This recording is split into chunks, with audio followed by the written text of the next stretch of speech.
प्यारे विद्यार्थियों, आज हम जाल प्रमेय के बारे में पढ़ेंगे।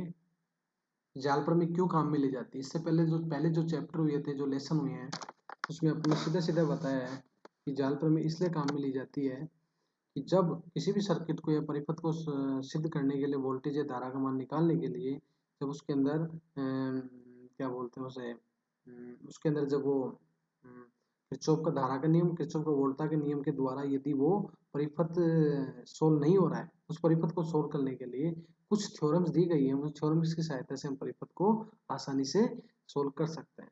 इसलिए जाल प्रमेय काम में ली जाती है। तो इसमें मैंने लिखा है, ये जैसे नेटवर्क थ्योरम कहते हैं कि किसी जाल की शाखा में धारा का मान संजीव पर वोल्टा के मान किरचॉफ के नियम के सहायता से ज्ञात नहीं किया जाए, लेकिन जटिल जालों के विश्लेषण के लिए ये नियम कभी कभी कठिन हो जाता है। अतः इनको प्रमेय की सहायता से करना बहुत ही आसान है। तो सबसे पहले जो पहली प्रमेय आएगी वो आएगी अध्यारोपण प्रमेय। इसे मैं कह सकता हूँ सुपरपोजिशन थ्योरम। इस सुपरपोजिशन थ्योरम में क्या होता है कि यदि किसी रैखिक प्रतिबाधाओं के जाल में दो या दो से अधिक जनित्र जुड़े हों, दो या दो से अधिक जनित्र, ये सर्किट दिया हुआ है, इसमें इसी सर्किट के अंदर दो या दो से अधिक क्या जनित्र जुड़े हैं। एक जनित्र E1 जुड़ा है, दूसरा जनित्र E2 जुड़ा हुआ है। ठीक है।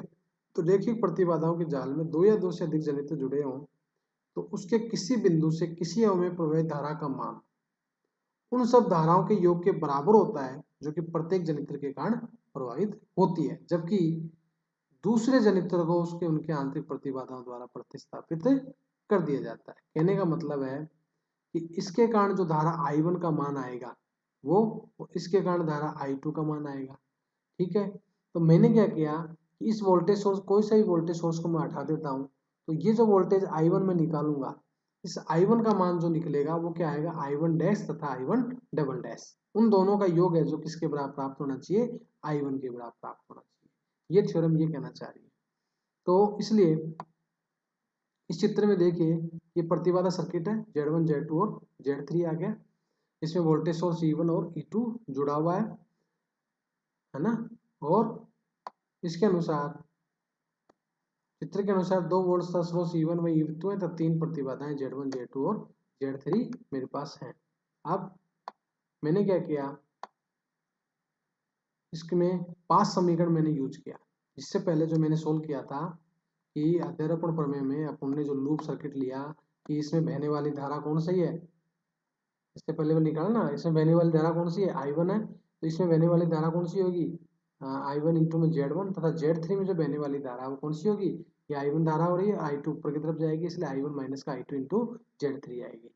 इसी प्रकार से वो किसके बराबर हो गए, वोल्टेज E1 के बराबर प्राप्त हो गया। तो इसलिए इसमें बहने वाले वोल्टेज का मान तथा ये वोल्टेज का मान, दोनों का वोल्टेज का मान है जो सम वोल्टेज E1 के बराबर प्राप्त होगा। इसी प्रकार से Z2 में जो करंट बहेगी वो I2 बहेगी, और Z3 में जो करंट बहेगी इस पास के कारण वो कौन सी बहेगी, I2 माइनस का I1 बहेगी, और वो वोल्टेज सोर्स E2 के बराबर प्राप्त हो जाएगी। जिससे मेरे पास ये जो समीकरण आएगा, उस समीकरण से मैं क्या निकालूंगा, पहले तो वोल्टेज E1 का मान निकालूंगा जो कि I1 into Z1 plus Z3 multiply plus में I2 इंटू Z3 के बराबर प्राप्त होगा, तथा दूसरा जो E2 की वैल्यू प्राप्त होगी वो I1 Z1 3 प्लस में I2 into Z2 plus Z3 के प्राप्त होगा। वोल्टेज का मान है जो दोनों वोल्टेज के बराबर प्राप्त हो गया, है ना। तो ओम का नियम इसमें अप्लाई करते हुए समीकरण 1 निकाल लेंगे, समीकरण दूसरे पास के कारण ओम का नियम यूज करते हुए हम समीकरण नंबर 2 प्राप्त कर लेंगे। अब समीकरण नंबर 1 और 2 से इनको सोल्व करते हुए, E1 E2 को खत्म करते हुए मैं, सॉरी E1 E2 भी आएगा, I1 I2 खत्म करते हुए मैं एक में I2 खत्म कर दूंगा। इसके लिए समीकरण 1 और 2 के अंदर क्या कर लूंगा, समीकरण 1 में मैंने क्या कि I1 की वैल्यू इस समीकरण से उठा के इसमें डाल दूंगा समीकरण नंबर 1 में, तो इसमें मेरे पास I2 की वैल्यू आ जाएगी। इसी प्रकार से मैं I2 की वैल्यू खत्म करते हुए I2 की वैल्यू समीकरण नंबर 2 से रखूंगा, तो मेरे पास I1 की वैल्यू आ जाएगी। तो I1 की जो वैल्यू मेरी प्राप्त होगी वो इस फॉर्म में प्राप्त होगी कि I1 इंटू Z2 प्लस में Z3 अपॉन में Z1 Z2 plus Z2 Z3 plus Z3 Z1 multiply by E1। इसी प्रकार से माइनस का Z3 अपॉन में Z1 Z2 Z2 Z3 plus में Z3 Z1 multiply by E2।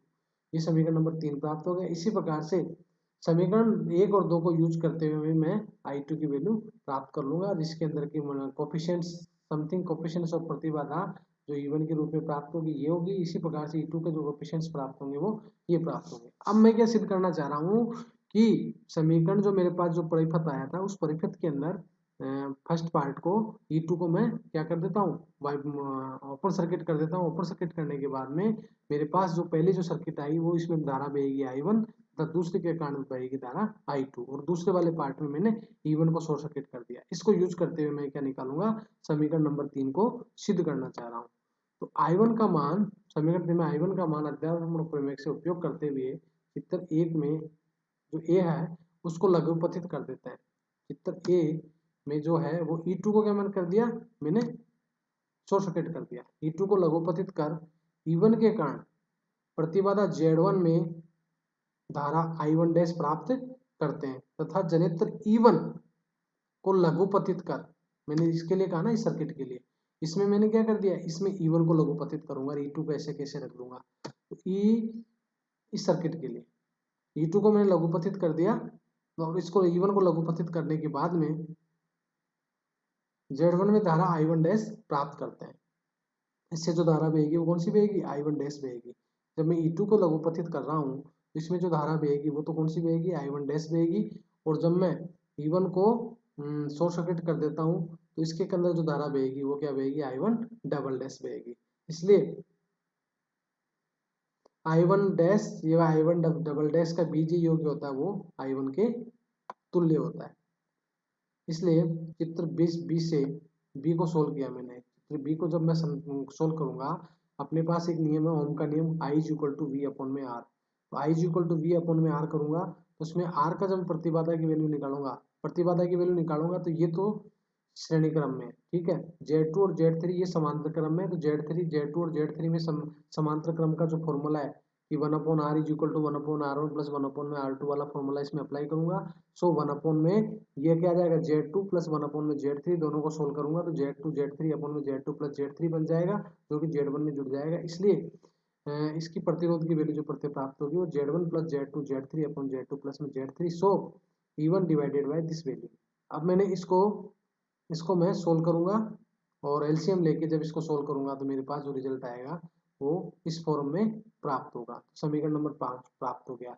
अब मैंने क्या कर दिया कि जो सर्किट ये था उसके अंदर E1 को, अब मैं इसको शॉर्ट सर्किट करूंगा और शॉर्ट सर्किट करने के बाद में E1 को शॉर्ट सर्किट कर दिया, मेरे पास Z1 Z2 Z3 बच गई और वोल्टेज E2 बच गई। इसी वोल्टेज के कारण जो धारा इसमें बहेगी वो क्या बहेगी, I1 डबल डैश बहेगी, जो करंट की डायरेक्शन इस प्रकार से प्राप्त होगी। और इसमें भी वही नियम मैं अप्लाई करूंगा, कौन सा, I1 डबल डैश वाला ओम का नियम मैं इसमें अप्लाई करूंगा। अप्लाई करने के बाद मेरे पास जो फॉर्मूला प्राप्त होगा वो I1 डबल डैश की वैल्यू समीकरण नंबर ये प्राप्त हो जाएगा, 6 प्राप्त हो जाएगा। तो समीकरण नंबर 6 इस फॉर्म में प्राप्त हो जाएगा कि I1 double dash is equal to E2 Z3 upon में Z1 Z2 Z2 Z3 plus में Z3 Z1।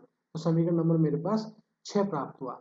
अब समीकरण नंबर 6 तो I1 डैश आ गया और समीकरण 5 है वो समीकरण I1 डैश हो गया। तो समीकरण I1 5 है जो I1 डैश आया, जब मैंने क्या किया, परिपथ में E2 को मैंने क्या कर दिया, लघुपथित कर दिया, तो समीकरण 5 प्राप्त हो गया जिससे I1 डैश करंट प्राप्त हुई।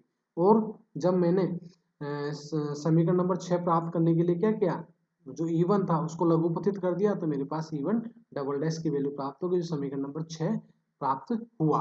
तो इस कंडीशन से मेरे पास क्या आया, इस समीकरण 5 और 6 को दोनों को जोड़ूंगा तो मेरे पास देखिए क्या आना चाहिए, समीकरण नंबर मेरे पास ये आना चाहिए, समीकरण नंबर 3 प्राप्त होना चाहिए।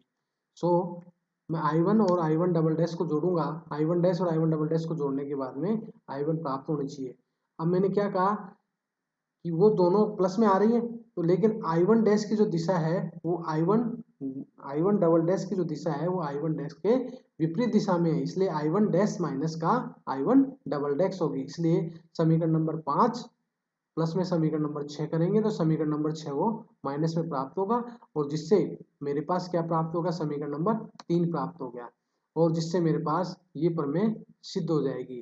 क्या प्रमेय मेरे पास सिद्ध हो जाएगी, यदि किसी रेखीय प्रतिबाधाओं के जाल में दो या दो से अधिक जनित्र जुड़े हुए हों तो उसके किसी बिंदु से किसी अवयव में प्रवाहित धारा का मान उन सब धाराओं के योग के बराबर होगा जो कि प्रत्येक जनित्र के कारण प्रभावित होता है, जबकि दूसरे जनित्रों को उनको आंतरिक प्रतिबाधाओं द्वारा प्रतिस्थापित कर दिया जाता है। इसलिए किरचॉफ का जो धारा का नियम था या वोल्टा का नियम इस प्रमेय में सिद्ध नहीं होता, इसलिए प्रमेय को सिद्ध करने के लिए मैंने ये समीकरण दिया और इस समीकरण में Z1 Z2 Z3 तीन प्रतिबाधाएं दी और दो वोल्टेज सोर्स मैंने E1 और E2 लिए।